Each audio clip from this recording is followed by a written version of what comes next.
Mister Jitendra Nagora sir. वहाँ की public देख रहा हूँ और मैं अब 19 साल हो गए बाहर रहता हूँ। मैं सुमेरपुर में ही पैदा हुआ। विवेकानंद स्कूल से मैंने एजुकेशन किया, उसके बाद मैंने एमएससी बायोटेक की यहीं हाई स्कूल में पढ़ के, और उसके बाद बीएड, सीटेट, आरटेट, रीट सब कुछ, और अंडरबोल्ट और बुलेट बियर बनाना भी सीखा माउंट शिवालिक में। लेकिन इन सब के बाद जब मैं यहाँ आया और एक कंपटीशन एग्जाम पास करने की जिद, और ये बात थी 2001, जब अपने यहाँ न ट्रेन था न नेट था, कुछ नहीं था। फॉर्म भरने की ऐसी प्रवृत्ति होती थी कि अगर ये भरने जा रहा है तो ये छुपा के पोस्ट ऑफिस में भर के आते थे कि कहीं दूसरा ना देख ले, कहीं वो सेलेक्ट ना हो जाए।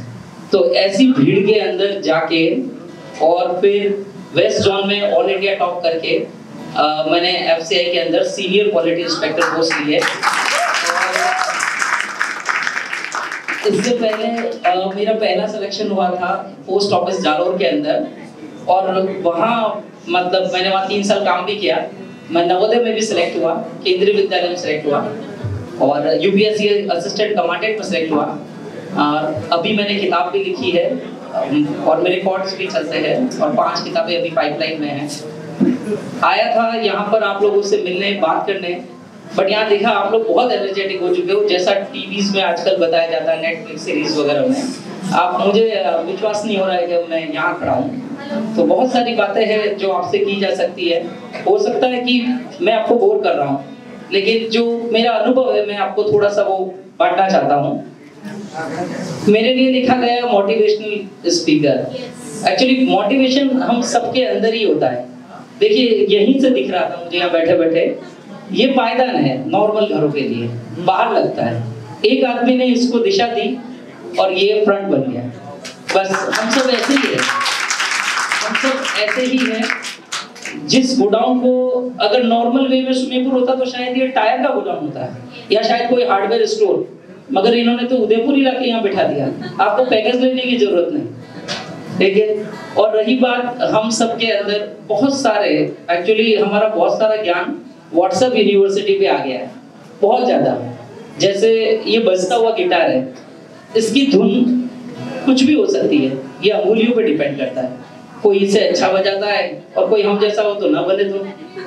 तो इसी तरीके से हम सभी इंसान हैं। रोज सुबह आ जाता है कि ये खराब है, वो खराब है, ये गलत है, वो गलत है, लेकिन सोचिए कि पैदा तो हम सब एक ही तरीके से होते हैं। तो हम तो इंसान हुए ना, चाहे हम पर टैग कुछ भी लग जाए, हम किसी भी धर्म में पैदा हो सकते हैं। मेरा नाम जितेंद्र नागोरा है, मगर मैं नागोरा सरनेम के सारे लोगों की गारंटी नहीं ले सकता कि वो किसी भी मुद्दे पर ठीक मेरे जैसा व्यवहार करेंगे। हो सकता है वो मुझसे अच्छा करे और हो सकता है वो मुझसे बुरा करे। तो फिर हम कैसे एक धर्म मजहब पे अक्सर सवाल उठा देते हैं। और ये पोस्ट आप जैसी एनर्जी को डाइवर्ट करने के लिए बनाई जाती है। ये जो पोस्ट, आप लोगों के अंदर इतनी एनर्जी है कि लगा जैसे एटॉमिक बम और एटॉमिक रिएक्टर। फर्क क्या होता है? एक में एनर्जी कंट्रोल होती है, पावर हाउस बनता है, एक में सब कुछ बर्बाद होता है। तो आप में जबरदस्त एनर्जी है। मेरे गुरुजी स्वामी विवेकानंद जी है, तो उन्होंने बोला था कि युवा कुछ भी कर सकते हैं। तो आप लोग इतने एनर्जेटिक हो, अगर आपको सही दिशा मिले तो आप बहुत कुछ कर सकते हो।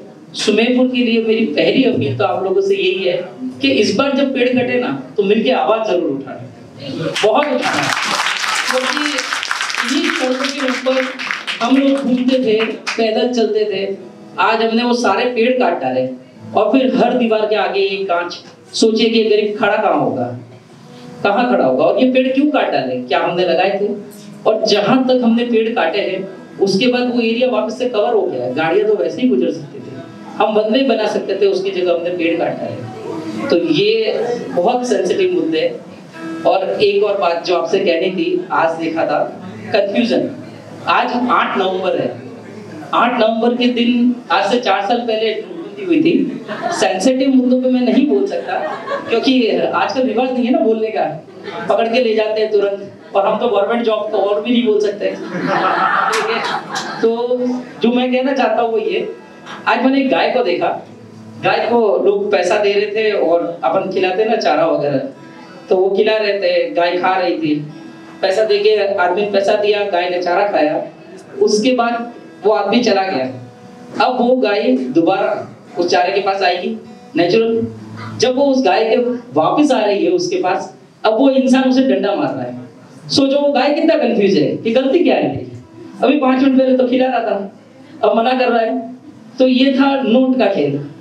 तो ये है कंफ्यूजन जो उस गाय को था। ऐसा ही कंफ्यूजन हमेशा हमारे साथ भी रहता है। कई बार जिंदगी में अपने से बड़ों के साथ, परिवार के साथ, या लाइफ का टारगेट सिलेक्ट करते समय कंफ्यूजन रहता है कि क्या करें। जब भी ऐसा कंफ्यूजन आपके दिमाग में आए, पहले बात तो ये मान लीजिए कि लता मंगेशकर जी अगर गाती तो ही वो है जो है। अगर सचिन तेंदुलकर साहब गाते तो शायद वो नहीं होते जो वो है। तो जरूरी नहीं कि हर बच्चा पढ़े, जरूरी नहीं कि हर बच्चा जॉब पे ही जाए। हर बच्चा अपने आप में स्पेशल है, उसे स्पेशल रहने दीजिए। हम उस पीढ़ी के हैं जहाँ पर पापा जी बोलते थे तुम डॉक्टर बनोगे या इंजीनियर बनोगे, दूसरा कोई ऑप्शन ही नहीं, जाओ कोटा एलएन और कैरियर पॉइंट, बस खत्म। उसके अलावा कुछ होता ही नहीं था। 70% वाला बच्चा बोले कि मेरे को आर्ट्स लेना है तो लोग ऐसे देखते थे जैसे सिंह आ गए उसे। क्यों? मतलब टीचर्स में लड़ाई होती थी हाई स्कूल के अंदर कि 70% में उससे ऊपर मार्क्स है तो बच्चा वहां जाएगा, साइंस में आएगा। बच्चे को पूछो उसको क्या चाहिए। और जो अभी एक नया ट्रेंड चल रहा है ऑनलाइन, आप सबके घरों पे बच्चों के लिए वो आ रहे होंगे, शीट की शीट बनी हुई है ना। और आप सोचते हो ये एजुकेशन है, हो सकती है क्या ये एजुकेशन? ठीक है, मतलब हम बच्चों को पेंटर बना रहे हैं, जेरोक्स कॉपी की दुकान बना रहे हैं। उन्होंने एक जेरोक्स भेजा, हमारा बच्चे ने वो जेरोक्स भर दिया और वो सबमिट कर दिया। किताब ले लो ना एक बार में, तुम पेमेंट करके जमा करा देंगे, जो लिखा हुआ है वही हमको वापस भेजना है तो तुम रख लो, बुक रख लो। ये क्या लगा रखा है ऑनलाइन या नेट बहुत अच्छा है, मगर किनके लिए? जिनके पास नॉलेज है और उनको दो में से एक चीज चूज करनी है। एक छोटा सा 5वीं क्लास, 6ठी कक्षा, 7वीं कक्षा का बच्चा, कुछ भी नहीं आता है, आप उसे ऑनलाइन भेज रहे और कोई टीचर अपना वीडियो बना के नहीं भेज रहा है। लेकिन जब फीस की बारी आएगी और जो आंदोलन चल रहे हैं, जो आप टीवी न्यूज में देखते हो, वो लोग बाद में फीस मांगेंगे, तो क्यों ना हम उन्हें चेक की फोटो भेज दे कि तुमने फोटो भेजा, हमने फोटो भेजा। क्या फर्क पड़ता है किस पार्टी का? कोई फर्क नहीं पड़ता, हमें काम चाहिए। और ये सारे सवाल पूछने की जिम्मेदारी आप लोगों की है। सवाल जरूर पूछिएगा और सवाल पूछने से कभी पीछे मत हटना। एक और चीज जो आपसे शेयर करनी थी वो ये कि अभी दिवाली आ रही है, 3 महीने से लंबा कोरोना का लॉकडाउन, उससे भी ज्यादा टाइम से हम सब झेल चुके हैं। जहां तक हो सके अपने गांव में अपने लोगों से खरीदारी करने की कोशिश करिएगा, क्योंकि उनको मदद की जरूरत है आपकी। और इस दीपावली पे चाहे पटाखे फोड़ो, चाहे जैसे भी आप मनाना चाहो, बट ये ध्यान जरूर रखना कि आपकी वजह से किसी और के दिल में एक दिया जल सके, उम्मीद का, उसे गर्व हो सके कि मतलब मैं भी दीपावली मना सकता हूँ। ऐसा ही आप लोग। और इसके अलावा एक और चीज, ये रुद्र टीम के लिए इन्होंने इतना अच्छा नया कंसेप्ट अपने यहाँ लाया। मैं यहाँ आके कंफ्यूज हो गया था क्योंकि एज गैप में मैं आपसे काफी बड़ा हूँ, आप सब यंगर हो, लेकिन इन्होंने खतरा उठाया। इन्होंने खतरा उठाया कि ऐसी चीज स्विमिंग पूल में हो सकती है। जिंदगी में कभी भी खतरा उठाने से मत डरना। जब हम जमीन में पहली कुदाल मारते हैं ना, हमें पता भी नहीं होता कि नीचे पानी होगा या नहीं, लेकिन उस आदमी को तो कभी नहीं मिलेगा जिसने कुदाल नहीं मारी। और जिसने मारता रहा लगातार एक ही जगह, तो रेगिस्तान में पानी तो क्या, पेट्रोल भी निकलेगा।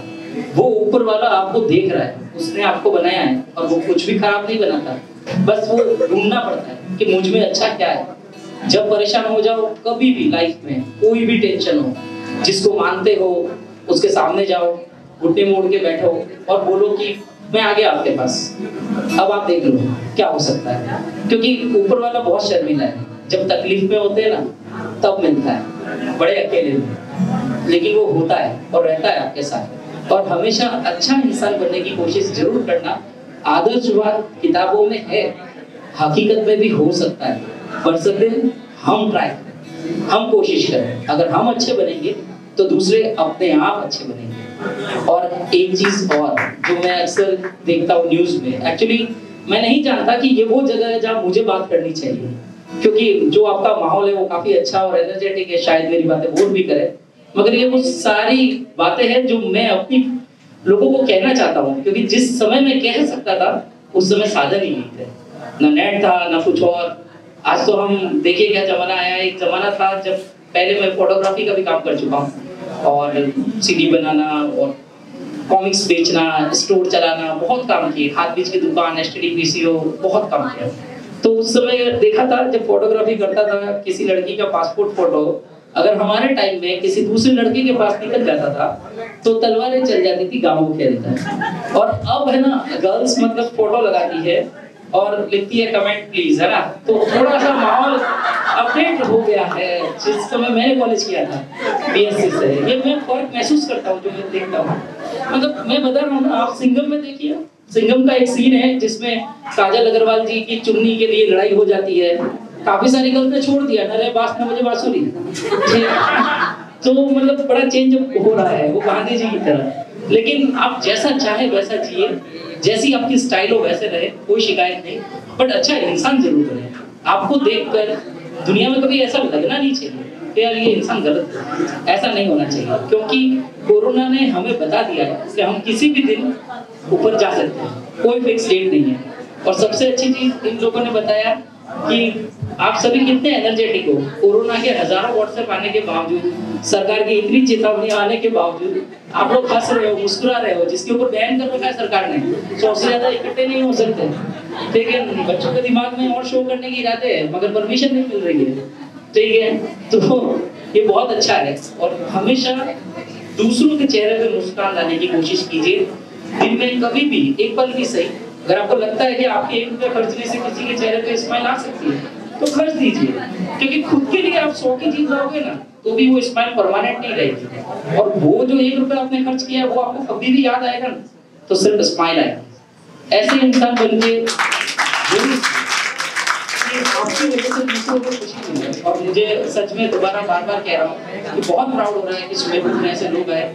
मैंने सुमेरपुर की जो नगर पालिका के सामने लाइब्रेरी है, साईं बाबा मंदिर के सामने, जब बना नहीं था उससे पहले मैं वहाँ रहता था। उसकी छत के ऊपर मैं जाता था दीवार कूद के और वहीं बैठ के पढ़ता था, क्योंकि नेट नहीं था। वो पता नहीं चल रहा था कि क्या पढ़ूं, बताने वाला भी कोई नहीं।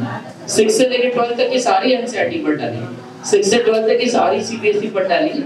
हमारे जो वेद जी है, जबर सिंह जी राजपुरोहित जी, बहुत अच्छे हैं अपने यहाँ पर शक्ति मेडिकल के पास में।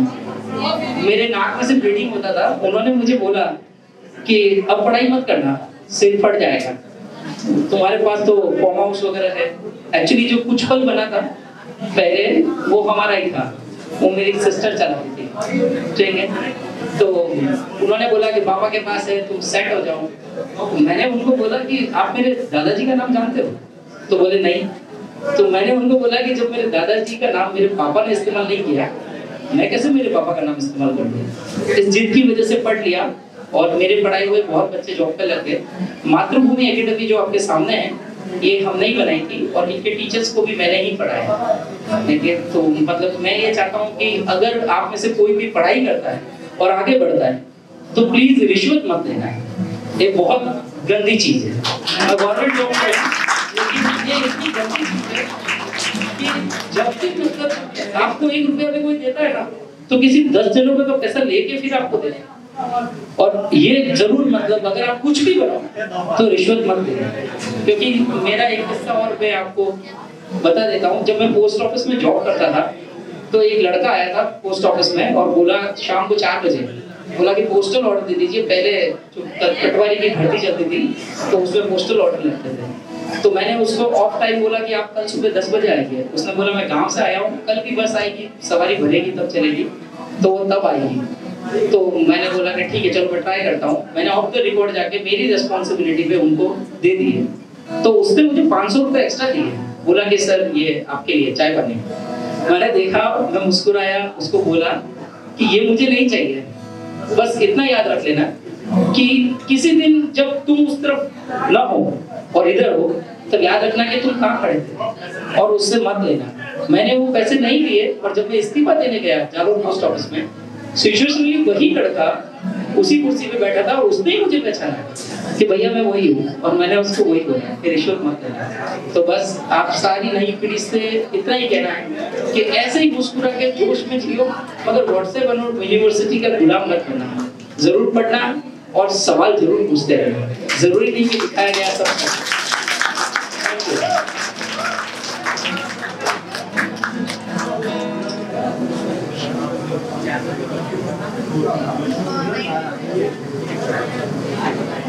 Thank you.